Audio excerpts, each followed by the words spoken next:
Welcome to the ThunderCast, your Marshall Athletics podcast produced by the fans, for the fans, with your hosts, Russ Livingood and KD Hugnall. We're bringing you the thundering word on the thundering herd each and every week, so keep it right here.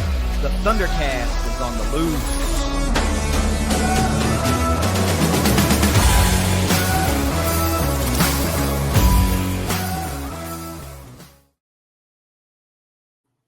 Thanks for downloading another episode of the ThunderCast. You can follow us on Twitter at ThunderCast_pod. While you're there, we sure would appreciate it if you would subscribe to the show and give us a thumbs up and maybe even set that notification bell so you never miss an episode or a special presentation of the ThunderCast. You can listen to the show anywhere you like to listen to your favorite podcast. And of course, I'm talking about the YouTube channel earlier. You can watch us on YouTube. Russ, big weekend, let's call it, in Atlanta, Georgia. The true 75 weekend game just went down. The Herd and the Georgia State Panthers. One we both felt like was a must-win game for Marshall as they're fighting for bowl eligibility with just at the time 3 games left to play, now 2 games left to play. The Herd was able to come out on top in this one 30-18. Of course, we got a lot to talk about in this one, including a little bit of a return of some really good quarterback play, something that has been kind of sort of missing for a few weeks. Came back in a big way this week in this one. The defense showed up pretty well outside of a handful of plays. We got a lot to talk about in this one, but you know how it is. We got to pay some bills before we do anything, so give me a word from our sponsors at Leasure Oliver PLLC. If you've been hurt in a wreck, call the law firm of Leasure Oliver PLLC. Find them at 304carwreck.com. The Herd is now 5-5 on the season, 3-3 in the Sun Belt Conference, tied for 4th in the East Division with Georgia Southern, who is on the schedule here in a couple of weeks, and now 1 win away from bowl eligibility. But that's not a guarantee. You're going to really need to get to that 7th win to guarantee yourself a bowl slot. And I'm concerned a little bit that 6 wins might not be enough if somebody's going to have to be left out. Let's say there's not enough or there's too many teams for bowl slots and somebody's going to get the short end of the stick. I feel kind of worried a little bit that Marshall may be that team or one of those teams because of what happened last bowl season. So you might as well just get to that 7th win out, go on a 3-game win streak to end the season and guarantee yourself a bowl slot. Mm-hmm. I want to talk to you about this one, what you saw, what you liked. I don't want you to give away, of course, anything too much about grades, but you can obviously have an initial reaction to the overview of this game without getting into the particulars. So for the first time in a while on a road game, you watched it from the house. So what'd you see? A tale of 2 watchings. When I watched it live the first time, I did not see what I watched on the replay, and that's happened to me a lot. But this was like an underwhelming, when I was first watching it, an underwhelming, blasé, did we even show up kind of viewing. And I don't know if anybody else got that. I don't know if you got that. But, that's just how I kind of felt when I was watching it. And I was just like, man, we are not playing well. We are not playing well. I saw some other things when I watched the replay. I was able to do that this morning. And it changed it a little bit. And I think when we talk about revisiting the keys and the grades and everything, a lot of that will come out, maybe of both that I saw. But it just looked like 30-18, we should have been like closer to your prediction before the game. Yeah. Look, you ask, and yes, it looked to me like, okay, this is not going the way I expected it to go. And I think what you might have benefited from is already knowing the outcome on the rewatch. So you're thinking, all right, I know we're winning this game. But in real time, when I was watching it, I don't think, it could have started any worse, right? Because you go 3 and out, and then you immediately give up the 92-yard touchdown, which was optically horrid. Then you don't really do anything, and they start driving again, and it's an interception that saves, potentially another touchdown. So at that time, it felt like, what the hell is going on? Did Marshall all of a sudden decide to run into a buzzsaw in Atlanta this week? No, ultimately, of course, they settled into the game and things started going the way we expected them to go. But I think it was that start that got me soured. And I was thinking, all right, man, I don't know if I can do this week. This team's not supposed to be truly competing against our team right now. And they were more than competing. So I like to think that's what it was. The rewatch, you were looking for some different things. You knew the outcome, and you probably felt better knowing what was going to happen when you saw different things. I'll expand on it when we talk about grades specifically for the quarterback. I think that's where the biggest discrepancy between my two viewings happened. Sure.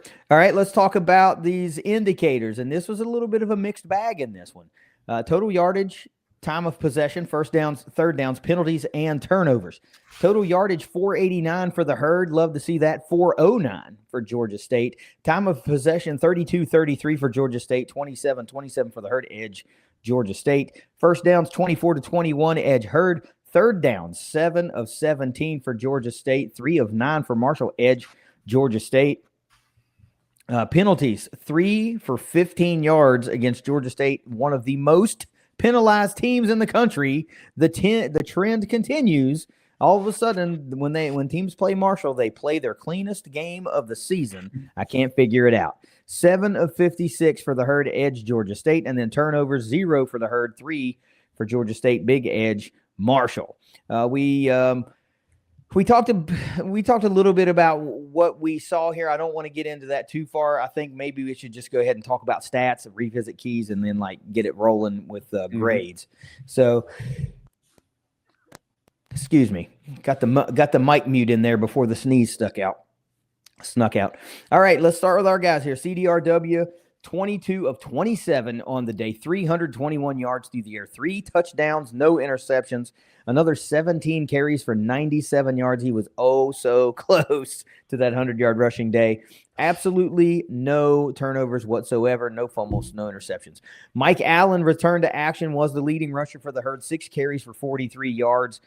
From a running back standpoint anyway, and a touchdown on the ground, adds 3 receptions for 34 yards. Remember, it was an element we mentioned was missing in the offense, and he brought a pretty decent-sized reception there at one point in the game to really bring that wrinkle back to the offense.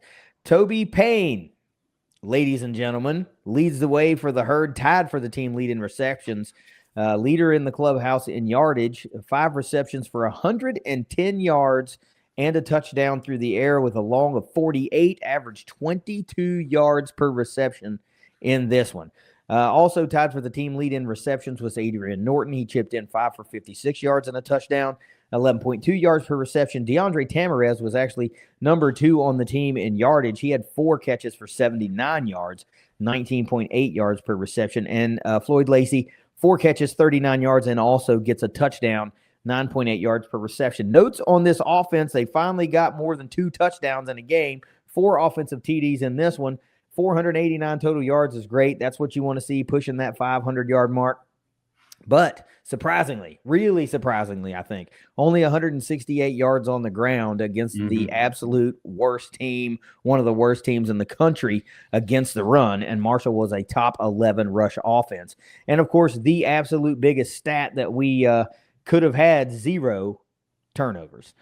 Jabril Alameen is the guy for the Herd leading the way on defense. 10 total tackles in this one, 4 solo, 1.5 tackles for loss, and half a sack. Boogie Trotter right behind him with 9 total and 1 solo, half a tackle for loss, and half a sack. Jalen Parker gets 8 tackles and 3 solo. Naquan Crowder, 7 tackles. All of those are assisted tackles. 1.5 tackles for loss and half of a sack. Impact plays for the Herd. A little bit of a mixed bag, except for the turnovers. You only get 3 sacks. It's not bad, not great. 8 total tackles for loss, 3 passes defended, 2 picks, a forced fumble, and a fumble recovery. And, of course, probably the biggest note that we can say on this Herd defense is we saw Darryl Sweeting go down, exit the game on a stretcher, and the whole night. And he's – what? It was Wody, Daytwan Smith. Oh, that's right. I'm sorry, not Darryl Sweeting. Daytwan Smith exited the game on the backboard, and we tweeted like prayers up because we didn't know what it was. Not too long after that, he actually replied to our tweet saying he was all good, looking forward to the next one. So Daytwan is back in the mix, and stands to be seen if he'll play, but he is healthy, moving, not in the hospital. That's really what matters. So that was a scary moment for a minute. It was when it was an extended commercial break, that's when I started to worry a little bit. But having him actually reply to us and say that he was fine, you don't get a better source than that. There's no speculation. He says he's fine and good to go. Looking forward to the next game. Can't get any better than that. Lorcan Quinn in this one, 1 of 1 on field goals, his only real opportunity for 30 yards, 3 of 3 on extra points. Nathan Totten, what an unbelievable day. 5 total punts for 262 yards, a 52.4 yard average, 1 touchback, 3 inside the 20, and a long of 59. He was freaking crushing it all game long. Xavier Turner-Bradshaw has 1 kick return on the day for 31 yards. Nothing in the punt return game. Russ, let's revisit some keys. What was your number 1 key to victory for the Herd in this one? It was stop the pass, and I said I didn't know if it was going to be Brown or if it was going to be Finley, and it ended up being Finley. But I said the passing attack was much better than their rushing attack. I got to give them an X, man. We did not do that. They got I don't have it up, 251 yards against us, and they took it to us at times. We should have done a much better job against the pass. Yeah, early in the game, Finley was kind of clicking, and then once Marshall kind of started to get to him, and he had that first interception, and that really he got out of his groove. And later in the game, he did hit Ted Hurst on a big gainer, which ultimately I believe led to points for them. I think. It was that was a 97-yard drive, 96-yard drive. Okay, so you're right, but we didn't even talk about that. The biggest, I guess, the biggest help to the Herd defense was that Cameron Brown didn't start, and he was the guy that was the cog and the main machine of the Panthers offense. So they did deal with TJ Finley all day. You talked about this in the preview. He was much more likely to turn the ball over, and he turned the ball over 3 times, and he was sacked 3 times, and that's just not something Brown had been doing for them. So you're right. 251 yards through the air. Not great. I mean, the completion. Just looking at the chunk plays for their receivers, 41, 32, 22, and then another right below it at 19, the tight end. So yeah, I just felt like they didn't stop it. It wasn't like, they didn't put up 300 against us, but, I never envisioned a passing attack doing 250 and we say, well, we stopped the run, Yeah. Stop the pass. I didn't feel like this team was going to eclipse the 400 yard of offense, plateau, and they did. So, my number 1 key to victory was ruined on the second offensive play for Georgia State. No chunk plays for touchdown, and that couldn't have been a more little league football play. And the guy didn't even get touched. I mean, he went 92 yards untouched. And if you follow, I know you follow, but if our listeners and viewers are following the Sunday stat dump by Steve Cotton, he talked about that, and it had to go all the way back to, it was a long time, 60 something. It was a long time. It up. Yeah, I have it up here, and he said that was, let's see here. No, I'm sorry. It's further down on the list. Oh, here it is. 92-yard touchdown run was the first since 1963 to tie it, and that was from Miami of Ohio. Right. Yeah, I remember I thought it was the early 60s, mid-60s, and I knew it was Miami, Ohio. So you let that happen on the second offensive play, and you're thinking, Jiminy Christmas, it cannot be that easy. You know what I mean? It cannot be that easy. Well, and then you see the 41-yard pass to Ted Hurst that sets up points, a 32-yarder to Simmons that, ultimately, I don't know that set up points, but something had to happen to get them. First of all, shout out to their kicker for banging a 60-yarder. That was awesome for him. Good for him. I thought that thing was sailing like big time, and that bitch hooked right back down the middle. good for that dude, man. But anyway, no chunk plays. That's a big X for me. What was your number 2? Number 2 for me is don't let Ted Hurst loose. He's a threat to take the house anytime. Last year we had held him 1 catch, 15 yards that helped us win the game. I have to give it to us. He did get that 41-yarder. He did not get in the end zone. He did not do Ted Hurst type deal. He ended up with 7 receptions for 74 yards, but the dude's averaging like over 100 or right at 100, and been finding the end zone nearly once a game. So I feel like I can go ahead and say yes. You take away that 41-yarder, and he got 6 receptions for 33 yards on his other 6 receptions. They were all close to the line of scrimmage. One was a kind of a mid, and then he got that 41-yarder where he got behind Boogie, and that's the one that he really burned us. And yes, it led to points, but I felt like if we could have gone into this game and said, KD, would you take 7 receptions for 74 yards and no scores from Ted Hurst? Would you like that? I would have said yes. I would have said that was much better because Ted Hurst has the opportunity to do 7 to 10 for like 150 and 2 scores. Yeah. Oh, absolutely. He has the ability to do that. I give him a half, right? Because there were at times that was my number 3 key to victory. That's why I'm going to say that now. I give him a half because he still did go 7 for 74 and a long of 41, which set up points. But ESPN's website is where we gather most of our stats from, and I saw the tweet from you earlier about how jacked up the drive charts were and stuff like that. And that's been not just this game, that's been all season long. So I went over to Yahoo Sports and was getting a few stats off of there, and I noticed that they also list targets in their individual player stats. So he had 7 receptions on 12 targets. So that's not too great. I mean, they basically, made the play on him half of the time. But had he not set up points, had he not broken loose and gotten behind the coverage one time, I would have felt great about that because at that point, you're talking about 6 receptions for 33 yards. Yeah. And I say you shut him down at that point, right? Yeah. So they get a half, not bad, but, could have been much worse for sure. What was your number 3? It was feast in all caps where the table has been set. And this was about they allow a lot of third down conversions. They give up a lot of yards on the ground. When opponents get to the red zone, they score. Red X, man. We went 3 for 9, including the first 2 drives of the game. It wasn't 3 and out both times, but, we didn't get a field goal or anything. We punted our first 2 possessions by not getting third downs. There were several times it was 3rd and 1, and we just could not convert even late in the game. We did not get on the ground even the average of what they're giving up. I mean, they were one of the worst in the country.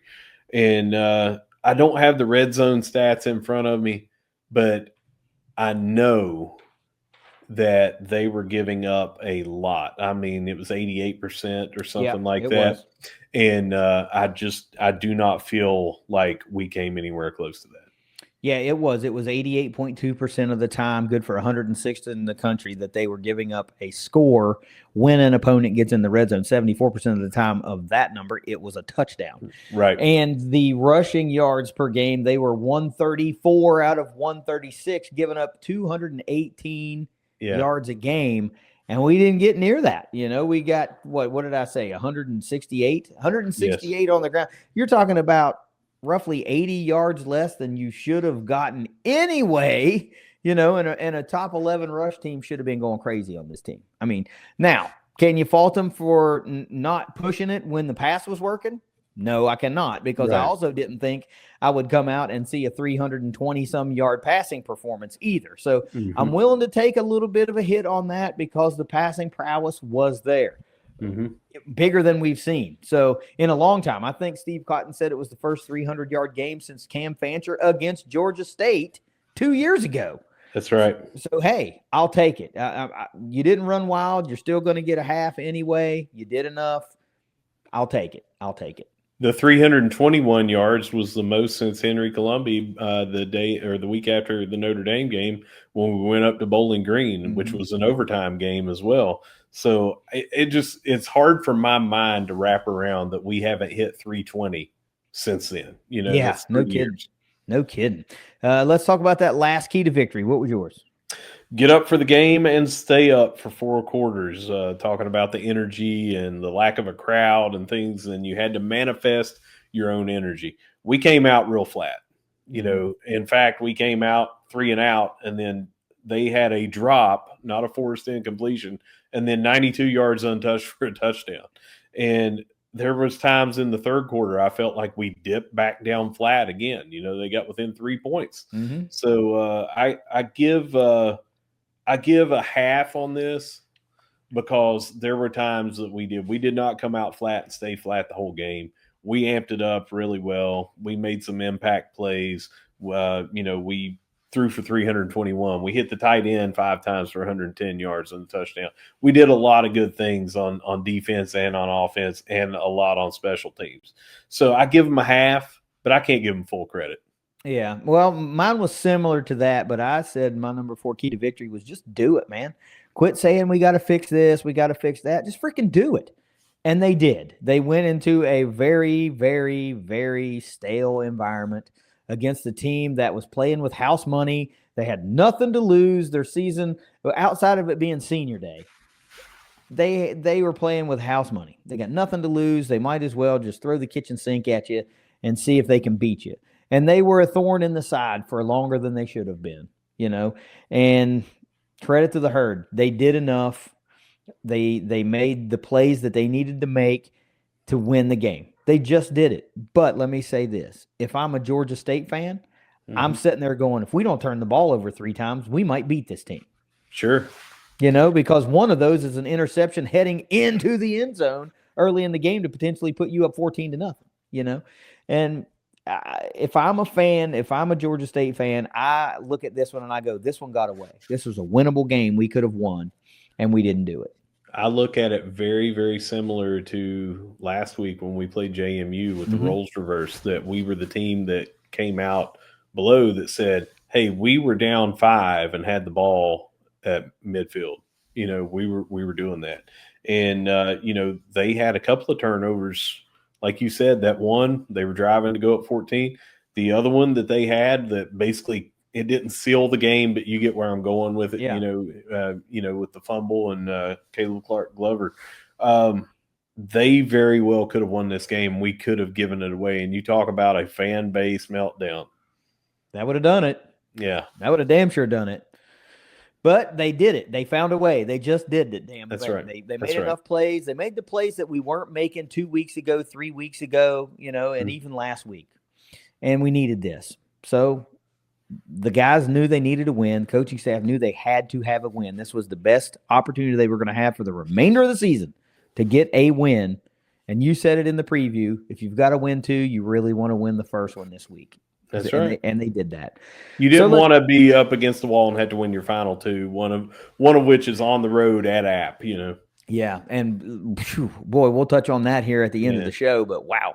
Let's move into the grades now. Let's talk about what you got for the quarterback. Let me hit you one more time.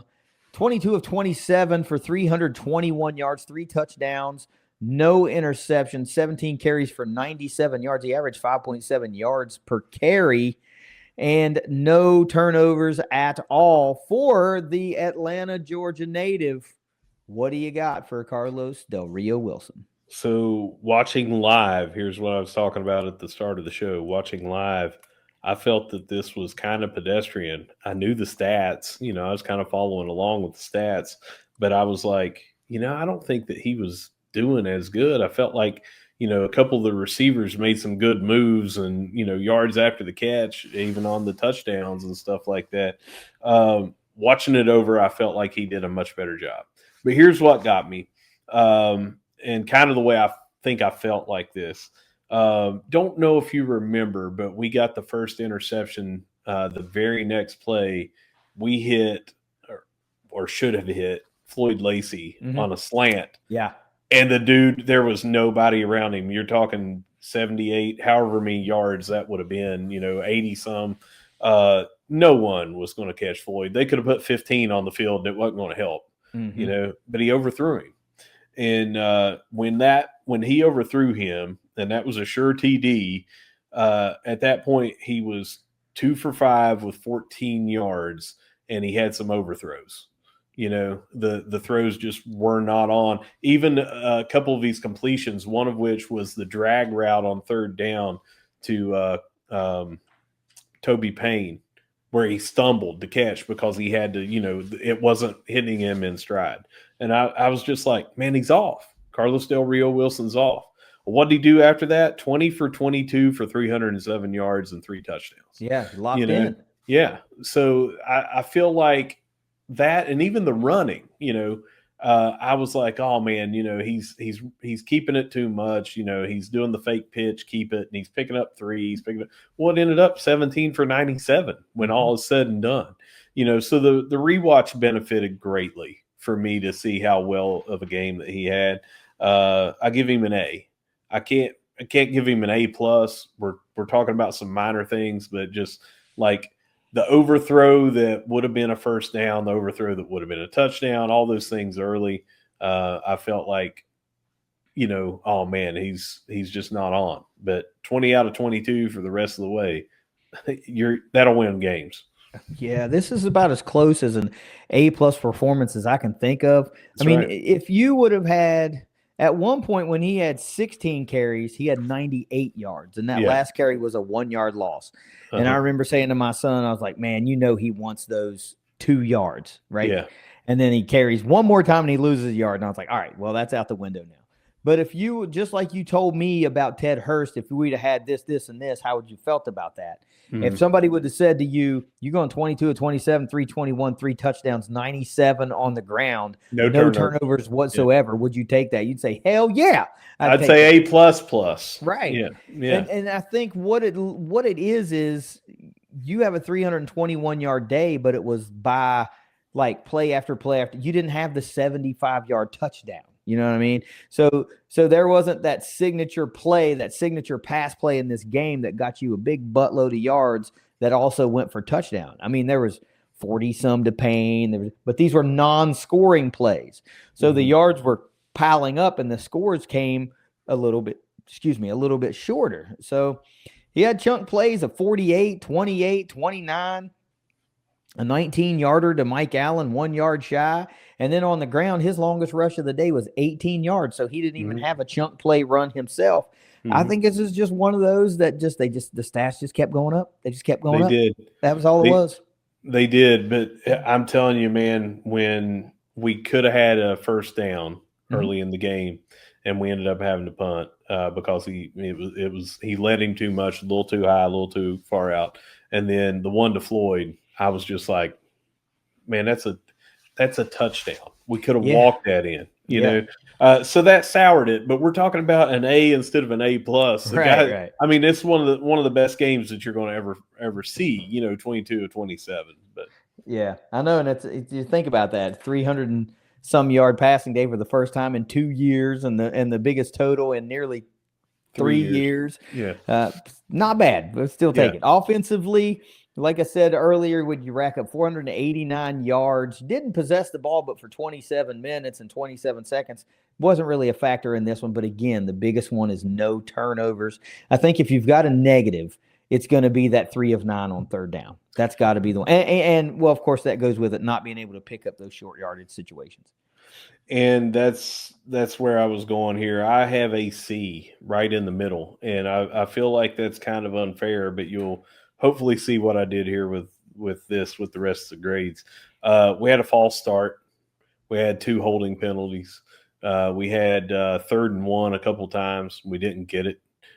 We had not so much drops, but just like some errant throws earlier, like I was talking about. And I felt like coming in against what could be the worst defense in the country, by a lot of the metrics, we just did not really. I mean, I'm expecting more than 30 points putting up. Oh yeah. I'm expecting more than the yardage that we got. I was expecting over 500, and especially when you're throwing for 321, you would think, man, we can do better than this. We can do better than this. We had drive stall, so I put him a C right in the middle. We did a lot of amazing things on offense. Michael Allen in limited carries. He had 6 for 43, 7.2 yards per carry in his first game back. And he did some damage out of the backfield too. We did a great job of hitting the tight end, 300 plus yards, 110 to the tight end, spread the ball around 1, 2, 3, 4, 5 receivers and a running back, the caught balls. So I felt like we did great. But all this other stuff, I'm sitting here going, yeah, but you didn't do this against that bad of a defense. So I put them C right in the middle. It easily could have, you do a couple of different things different, and that goes up to like a B plus, all the way up to a B plus. But you can't go 3 for 9. You can't keep getting, hey, we can't get 1 yard, because that's what lost us the damn game the week before. And that's why I'm being so hard on them for this. Yeah. Well, going in, this was the story. The story was this defense and how lowly ranked they were in every category except passing yards per game. They're still ranked low, but they were 92nd in the country. That was their highest ranking in any major category. And you're talking about a total yardage defense that was ranked 132, rush defense of 134, points allowed 136, dead freaking last. Yeah. So an individual, the quarterback, had a great overall game, but as a team, it wasn't that great. There should have been 200 and some plus yards of offense. Nathan Totten never should have really had to punt 5 times, and he had a stellar day. So, he's probably enthralled that we had to punt 5 times, because look at what he put on film. But these guys should have had 550, almost 600 yards of offense. We should have had, another near 100 yards on the ground, especially late in the game. This one should have been so out of hand earlier that you should have just been racking up garbage time rushing yards because you're looking to get out of the game and go home. That's just not how it worked. It's not how it was. Too close of a game late in the game. So you weren't afforded to do the things you should have been able to do, But C's fair. It's fair. It should have been a lot worse. I mean, the grade shouldn't have been a lot worse. The damage should have been a lot worse against this Georgia State defense. It just wasn't. What do you got? Oh, wait, one thing. I will say it was really great to see Toby Payne get involved, not in the last minute of the half. And if somebody's listening, I take no credit, but thank you, because I've been screaming that junk for weeks and weeks and weeks. And they worked him in early, and they worked him in often. And man, the beauty down the middle of the field, the 40-some yard, that was gorgeous. And then it was really nice to see him get into the end zone too. So career day for Toby Payne. And I just don't think it's an accident. When you look for 81 early in games and you make defenses have to concern yourself with him, look what that does to the rest of your passing game. Maybe somebody is listening, because I said the hook and lateral, yeah, and then did it that very next game. So, all right. So if you're listening, look, quadruple reverse. I know it'll work. Defense. There's a setup. It takes a while to set up. Let's talk defense now. What do you got for this defense?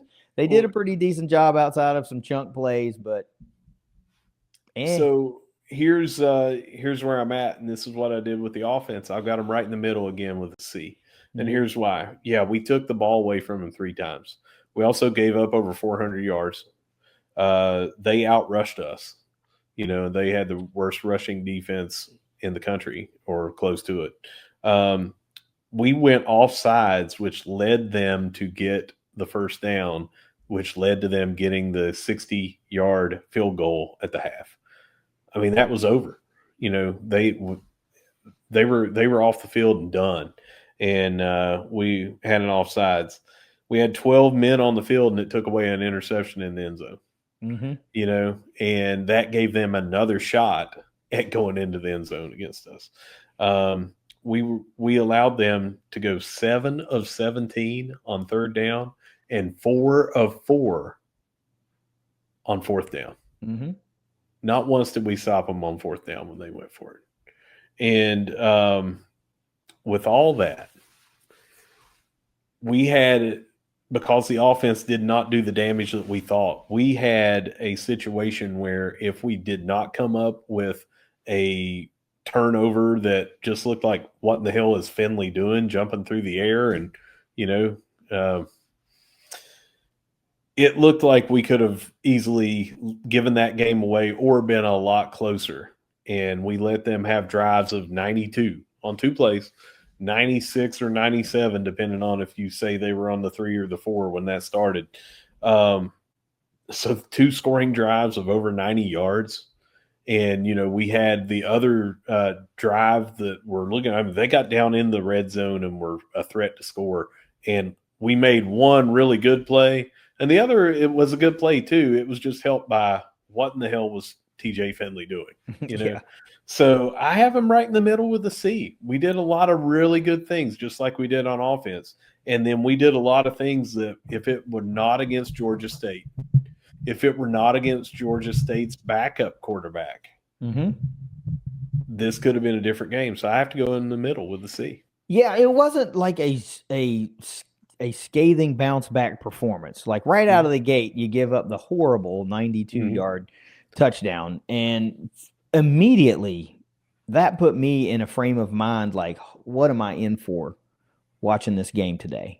And then we didn't do anything offensively, and then immediately they're driving back down the field again. And if McKnight does not get the interception, they have a whole lot of mojo going at that point, and who knows how it's going to go. Because at that point, you're saying, all right, Marshall got punched in the mouth. They're down 14 to rock. What are they going to do? How are they going to respond? And who knows?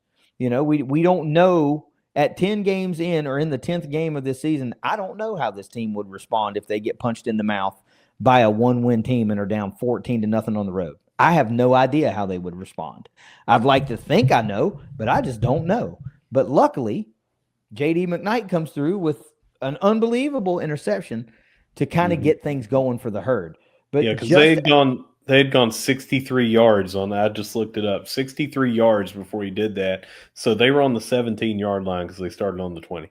Yeah. And so just as this defense was rated really low in a lot of rankings, so too was their offense. They had a pretty good passing offense, but that wasn't necessarily TJ Finley behind all of that. They had a subpar rushing offense, 113 yards they were averaging. They got 92 on 1 play.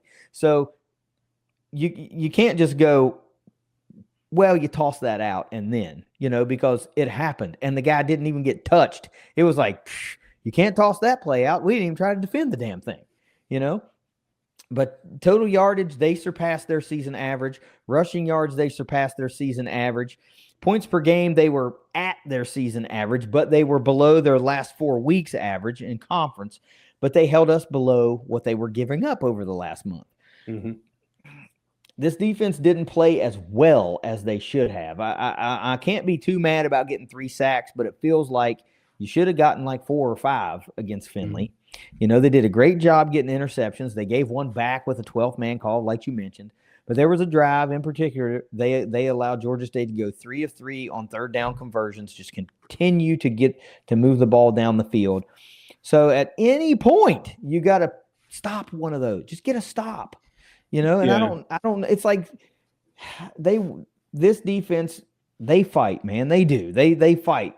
First down and second down, they look really damn good. And on third down, it's like they allow them to get picked up. And let me clarify something you said there about the sacks and what we discussed on the preview. We got 3 against them. So that's what it was, 3. They had only given up 14 on the season coming in, but 9 of those were against, if I'm thinking correctly, 9 were against Finley in the 6 games and not full games that he played.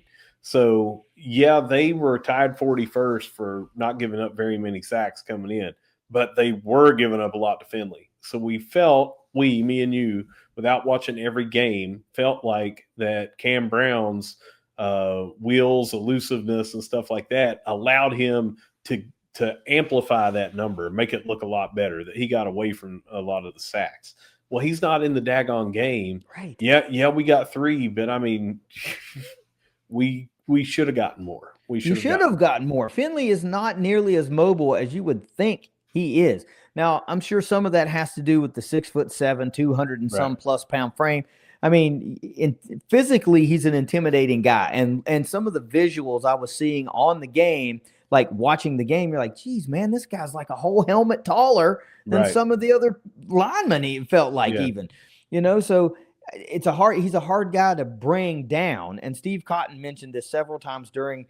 I listened to a little bit of the game on the Varsity Network, and Steve mentioned, he's so big. If you're going to try to lay a hit on him, boy, you really better bring a hit, because he's just not going to fall down. He's a big kid. He's a big kid. Still, there were opportunities there to get a 4th or 5th sack.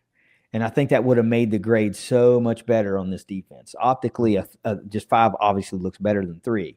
But if you look at it and go, wow, 5 sacks, that's going to be impactful. That's a one less throw that doesn't get downfield. That's one less this, one less that. It was okay. It was a C. You're fair. That's right as rain. Special teams, what do you got? It's an A-, and that's with, I mean, this is nitpicky, but we gave up a 2-point conversion. We did not convert on a 2-point conversion. Both of those are special teams plays. Mm-hmm. And we had a holding penalty on the special teams at one time. So I have to ding them a little bit. But my God, what a performance. Quinn doesn't have to do much except for continue to kick it out of the end zone, but he had a 29-yarder. I mean, that's packing a lunch for him now, no big deal. We get 1 return on kickoff, and it goes for 31 yards. That's great. Totten was out of his freaking mind punting, man, and I've got more on him later, foreshadowing. Yeah, it's an A plus, A-, whatever. It's got an A in the grade. Yeah. Being so nitpicky is it's merited, because when they're that good, you got to find something, and a 2-point conversion is a good one. We didn't get one. They did. Made it a hell of a lot closer than it needed to be. That's 4-point swing right there. That's right. But it would surprise me. I mean, I didn't watch all the games, right? I didn't of all the games this week. I don't know what all the other special teams guys go, but Nathan Totten's got to have a strong argument for being special teams player of the week in this one. And Lorcan Quinn just continues. I mean, earlier in the season, I would have been going 29 yards. I don't know, man. He's not too good from those short yardage. From that hash. Yeah, that's the hash he missed it from earlier. Right. But now I feel like it's old hat. It's like, all right, he's figured that out. Obviously, he's automatic from there. Great game all the way around for our specialists. Returner, punter, and place kicker, and kickoff specialist, of course, too. I got to give another big shout out to Jackson White, the special teams coordinator. Man, he is a phenomenal special teams coordinator, and he's one of our guys. He's a herd guy. He played here. He was a holder here. He was a backup quarterback here. And now he follows Tony Gibson on this inaugural staff. And I don't know how many herd fans know that he is the special teams coordinator. And he's just done a phenomenal job. Think about if he did nothing else this entire year but discover Lorcan Quinn. How much is that worth anyway? But he's doing a great job with these units. He's a great hire. Special props to him for the job he's done this year. How about coaches, man? We were told, not me and you personally, but we were told as a fan base in the pressers, we've gotten stale. We're going to switch up the offense a little bit. We need to do some things differently. And, I don't know that I definitely didn't see that early in the game because we went 3 and out and couldn't pick up a 3rd and 1 and then gave up a 92-yarder. But this was a true 75-week game. It was on the road, but it was 75-week. And coaches are 1-0 in true 75-week games. So all that into account against this team and what our team did, what do you got for the coaches this week? It's a B. And I felt like the offense was still vanilla. I felt like the defense was still giving up the chunk plays. A couple of things that we've seen cause problems. That third quarter, we nearly gave it to them. We're down. I mean, we're up 3 points only. We had that right before the half. Like I said, an offsides gives them a 60-yarder as time is getting ready to go off the clock. However, we easily could have given this game away like we did at Missouri State. We could have given this game away like we did at Louisiana, and we didn't. So the coaches do have to get good marks for that as well.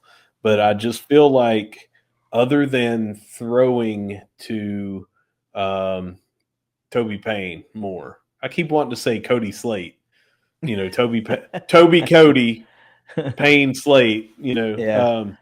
But anyway, and other than throwing to Toby more and utilizing him in the offense, I still felt like this was the same offense that we saw the last few weeks that people were saying, coaches, not us, saying we became too predictable.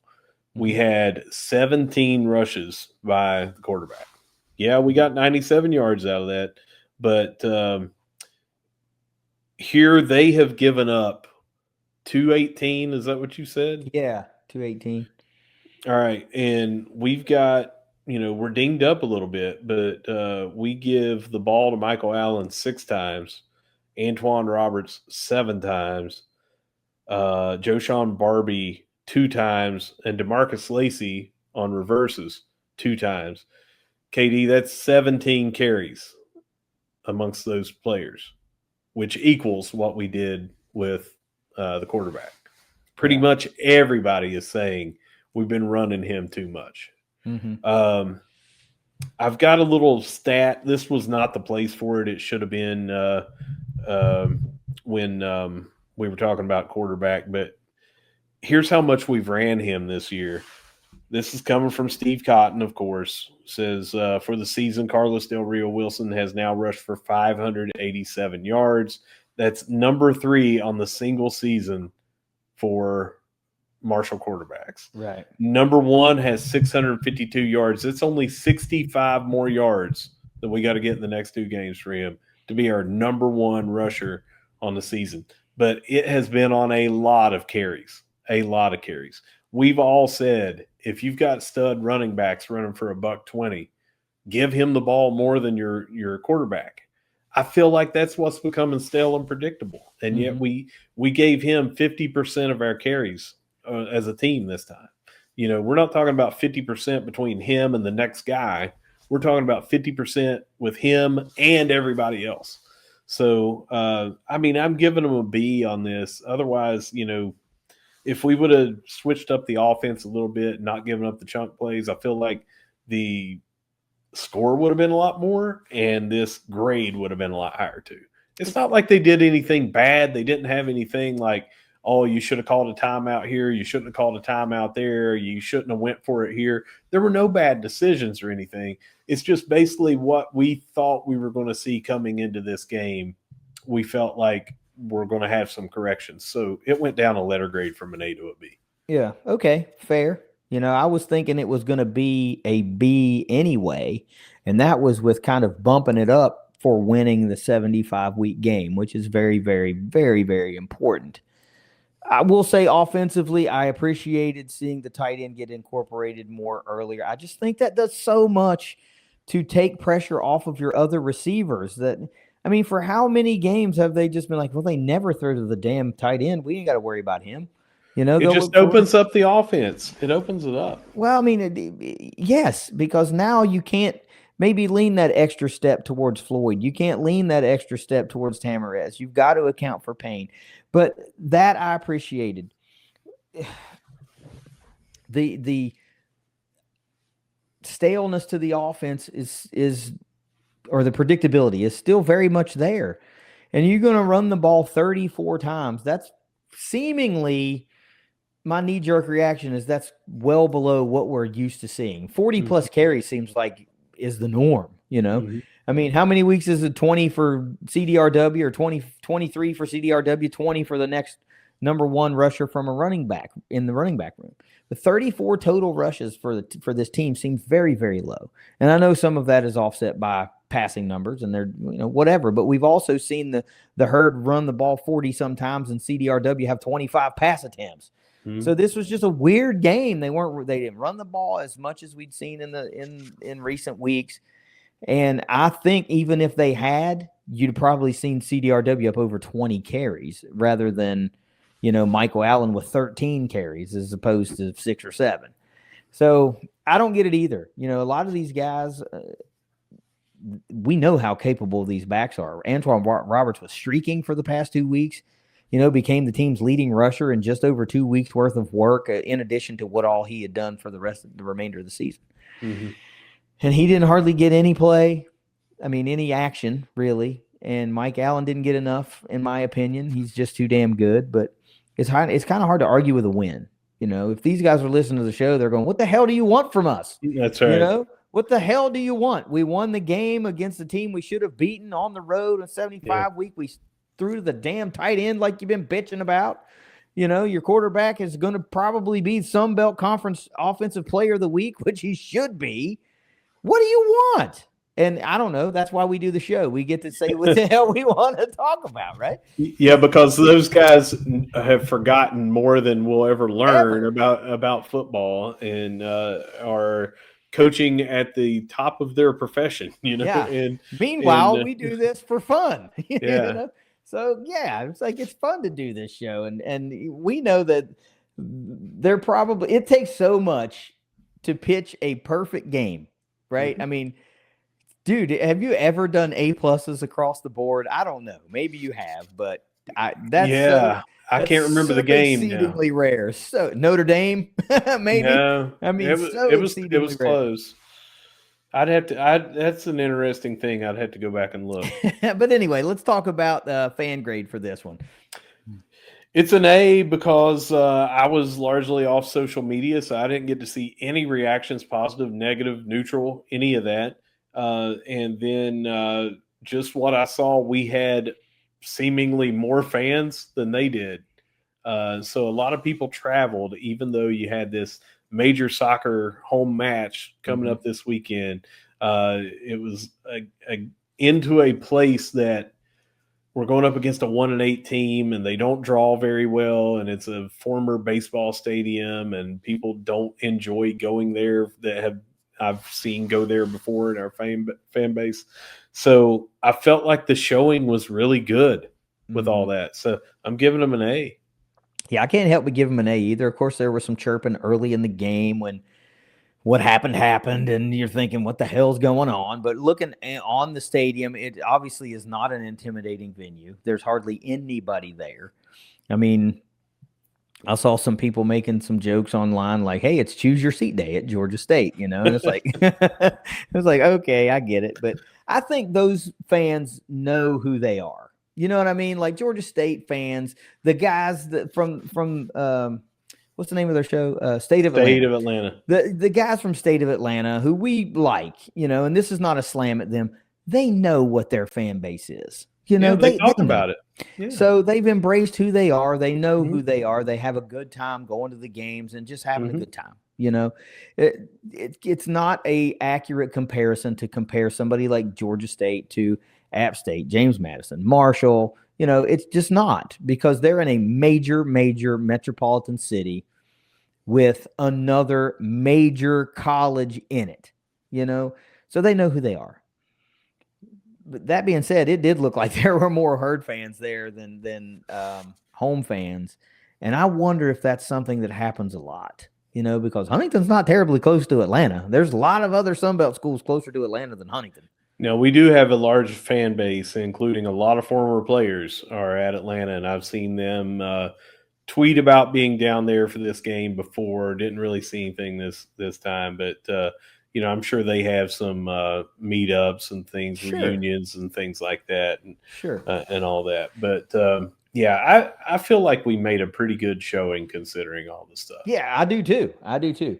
So overall, what do you have in this 30-18 win? It's a win. It's a B- for me. I felt like, yay, we won, we took care of business, but considering like the stats of who we were playing going in, it felt underwhelming.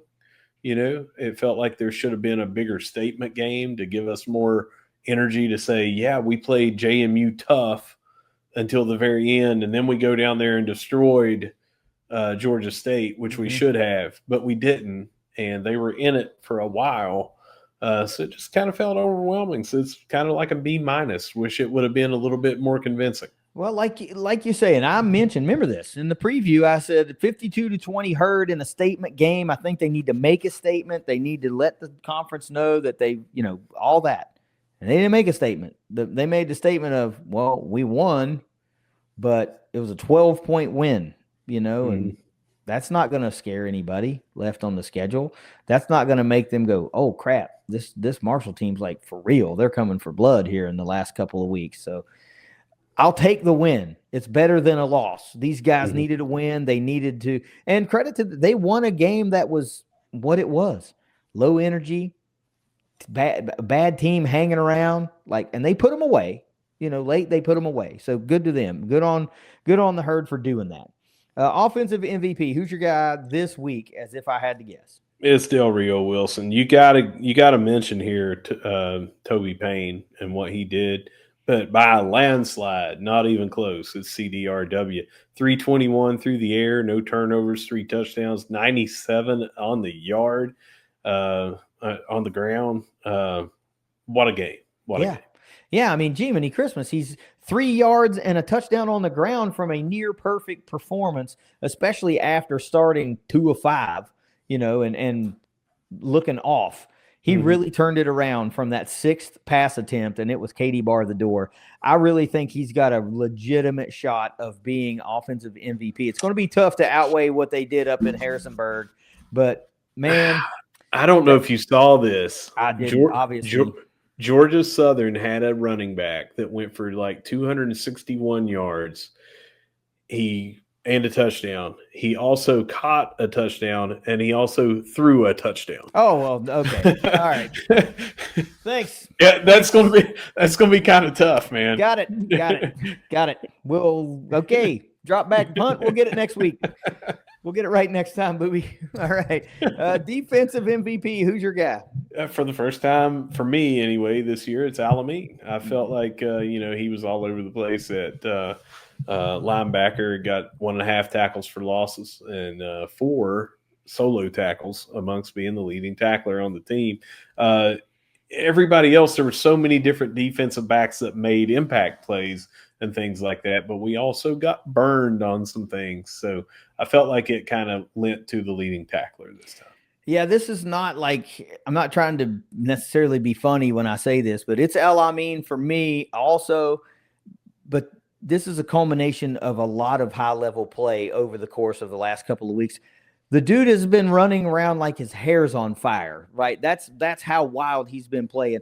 And I don't mean that to be funny because, of course, he's the dude with all the hair coming out of the helmet. But he has been freaking everywhere for like 6 weeks in a row, it seems like. And it was great to see him finally get that 10-tackle week, really, kind of dominated a little bit. He was in the backfield quite a bit, made some plays. But I've got to give this is like a co-MVP week for me because 2 tackles on the day, but made probably the biggest play in the moment, and it's J.D. McKnight. If he doesn't make that interception, if he doesn't get that, who knows what this game is looking like this early in the game. So El-Amin for his complete overall effort, but J.D. McKnight with the clutch play to turn the trajectory of this game potentially. It doesn't really get any more MVP than that. That might be the most valuable play in the game, and he's the guy who made it. Special teams, who's your guy? Do we really need to talk about what Mr. Totten did? Yes, we do. You already mentioned his stats earlier on the 5 punts, 262 yards, I think it was, 52.5 or something like that. Listen to this. Yeah, 52.4. 5 punts, an average of 52.4 yards with 1 touchback and 3 inside the 20. That's impressive enough. But the touchback that he got could have been downed on the 1 or the 6-inch line, really. And we just did step on the boundary line, when we were trying to bat it back in. The one that was not inside the 20, because that one that was a touchback was also inside the 20. It just didn't count as being downed as inside the 20. So his one punt that did not reach the 20, it was a 57-yarder and it went to the 23. Right. It wasn't his fault. I mean, you got to kick it 60 yards on that, which he came damn close to earlier, 59. But he went 57 yards and it was fair caught at the 23-yard line. If you're just a little bit further downfield, that's yet another inside the 20. Dude almost went 5 punts over 50 yards, all inside the 20. Right. That's how dominating this was. Oh, by the way, 0 returns. Right. Not a 1. Yeah. Absolutely phenomenal week for Totten. And this is not surprising. He has been great all year long. I don't know if I have seen, now, of course, this is a little recency bias because I'm seeing it right now. I can't think off the top of my head because at this point, I can't think of who played together, and all this kind of stuff. It's like, okay, is this the best season for specialists on the same roster in the same year, like that I can recall? And now then I'm thinking back. I'm like, all right, did Kari Vedvik play with Justin Haig? Like, was it one of those type of things, or was it like Craig Ratanamorn had a great kicking season one year? Was he with Tyler Warner maybe or something? Like you just don't know who was on the rosters without looking that up.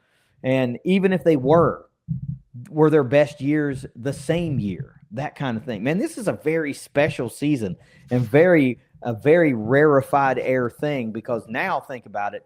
Lorcan Quinn needs 1 field goal to tie the record for field goals made in a season, 2 to break it.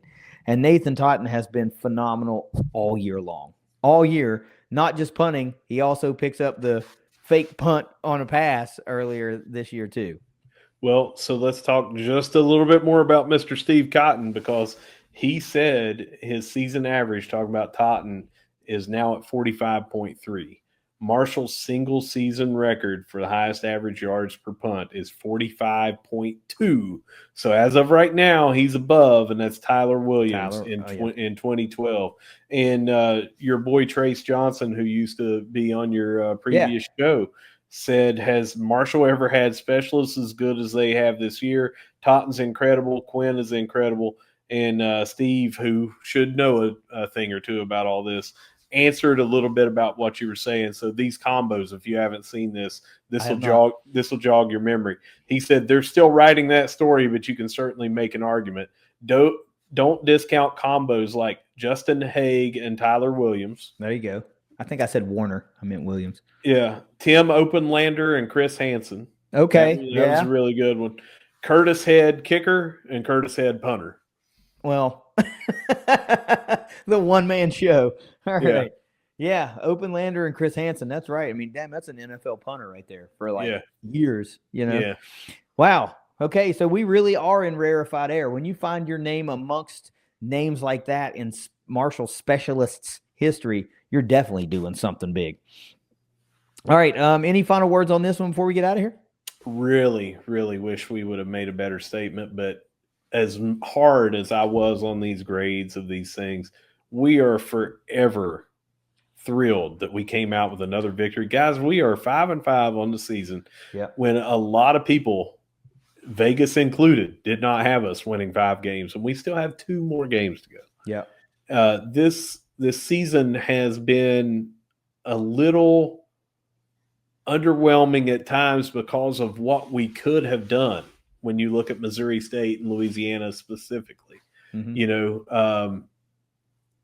but the never been done before, what we had to face due to the transfer portal of replacing the most production in the country. Yep. And, it wasn't even a full off season to do it, And I mean, it was close, but you don't have the recruiting going into it, if you know what I mean. We lost some of our recruits because our coach left. That's why it wasn't a full off season for me, no matter when the hire date was, because you still have to go in and get your coaching staff before you can even go out and recruit.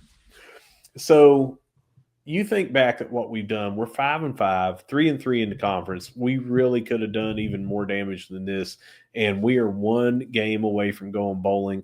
There is a decent chance that we go 2-2.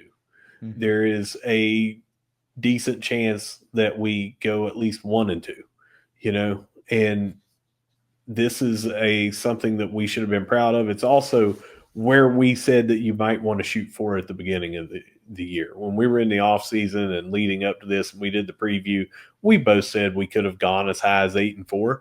We kind of figured we'd settle around 6-6. I think both of us said similar things to that.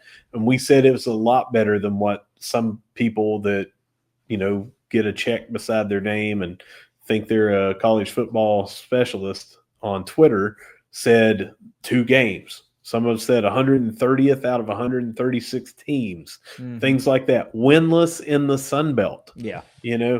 And we've had a really good season. So when we're nitpicking, me specifically, on these grades and everything, we are not down on this team. In fact, we are way high on this team and proud as hell of everything they've done.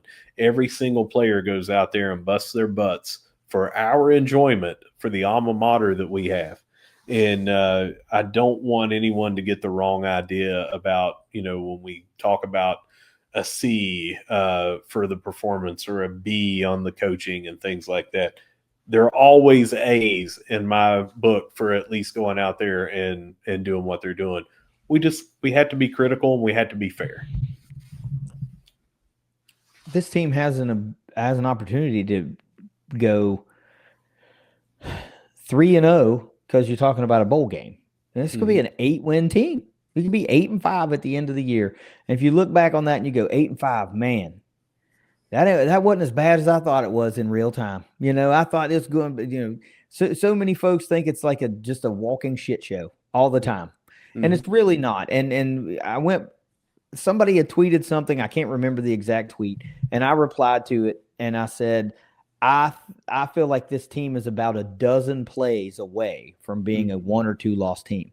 And that means plays on offense that we didn't get and plays on defense that we allowed, special teams even. I'm not trying to pile on Quinn, but you think about that Missouri State game, you hit that close field goal, game's out of reach, right? 1 of 2 of them. So it's 12 plays here and there across the last 10 games.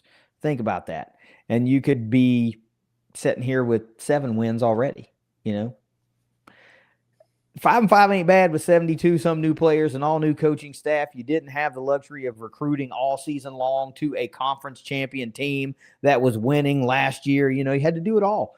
And you got to give a lot of credit to those guys. But yeah, I mean, you still don't get a blank check just to do whatever you want. And we're not going to talk about it. I mean, of course you're going to talk about it.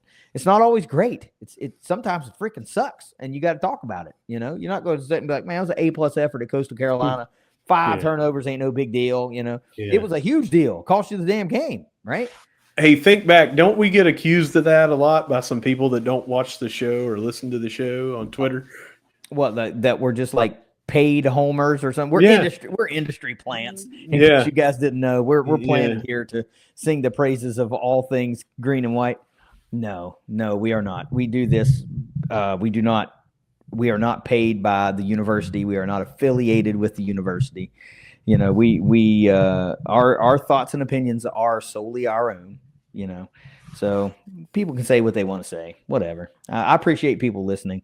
And even if they listen and are critical, I appreciate that too. Cause we're not above criticism and being called out for our bullshit. That's fine. I'm full of shit. I am full of it. Absolutely full of it. So, but I enjoy it. And, if this wasn't any fun, I wouldn't do it. I wouldn't do it. The last thing I've got to say is, of course, App State is up next on the schedule. The game is in Boone, and they are fresh off of a belt-to-ass performance at the hands of James Madison, 58-10. Nobody saw that coming. 1 rushing yard. Wow. 1.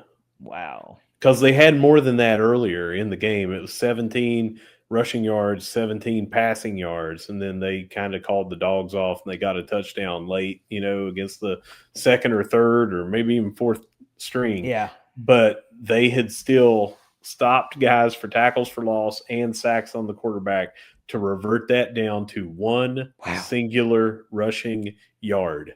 One. Wow. And of course, I got a lot of respect for App State.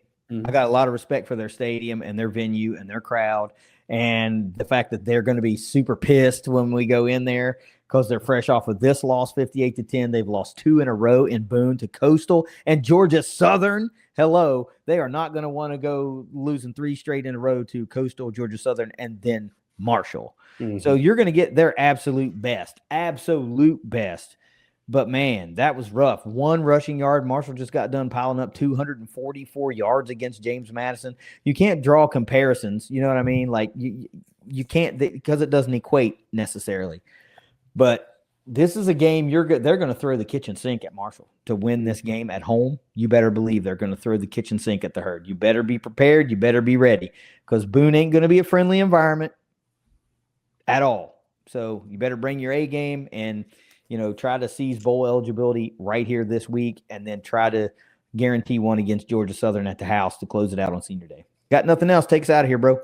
Whether you see us at the Jack, whether you see us at the Joan, or whether you see us getting ready to do a preview on that App State team, no matter where you see us, we're going to be saying, go Herd. Go Herd. It's ThunderCast. We'll see you guys in a couple days. Later.